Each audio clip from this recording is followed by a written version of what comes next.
nung hindi na siya makahinga, gumagana na siya. Pumasok agad sa isip ko, ano kayang kulay ng kabaong ibibigay natin?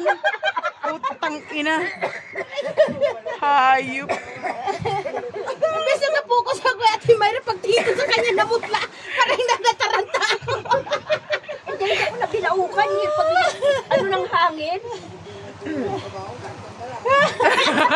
Putang ina. Ano ka ba may St. Peter ako? Wala na pala. Wala na. Iwan ka doon sa mangrove, doon ka na may iwan. Balikan ka na lang ng pamilya mo doon. Huwag ka na kumain ng puset. Huwag ka na kumain, matigas ang puset. Hindi ko naisip, ano parang, ano ng hangin? Pag ano ko ng hangin? Kuya, may tali ka dyan. Sabit mo nga to sa dulo.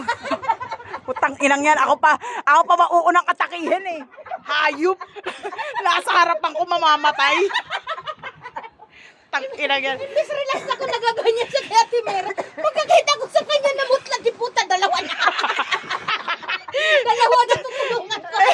Siya mabubuhat yung ako. Hindi nyo ako kayang buhatin. Kita ko sa kanya talaga namutla siya. Pili ko nga nangitim ako eh. Nagbayulit ito mo. Puta ka, matanda ka. Sa susunod ah. Grabe taranta. Hindi ako nataranta kay Ate Mayra. Nataranta ko na makita ko yung mukha niya. Putang ina. Paano pumasok talaga kagad sa isip ko, ano kayang kulay ng kabaong nito? Putang ina. Hayop. Imbes na relax ako Ate Mayra.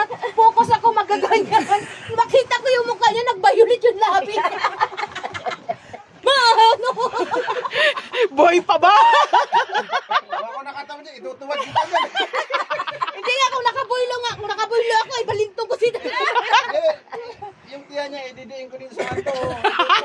Ako lang yun, ginanong-ganon ko lang siya.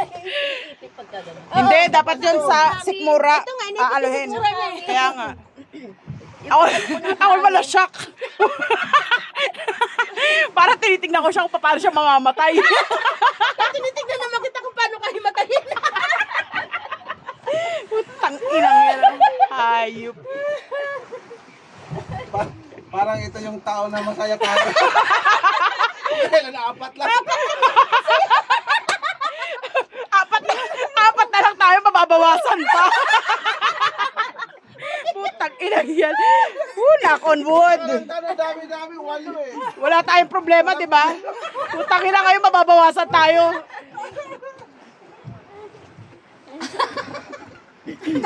Nangalay yung chat ko, Ate Mayra. Hindi ako siya nagbilakuka ko. Parang pinapos ako ng hangin. Ganun talaga yun. Hindi mo ako May nabulunan ka nga. Ikaw na mamamatay. Putang ina. Ayop. Dadamay mo pa ako. Di pa kami nagkikita ni Casper. Puta ka.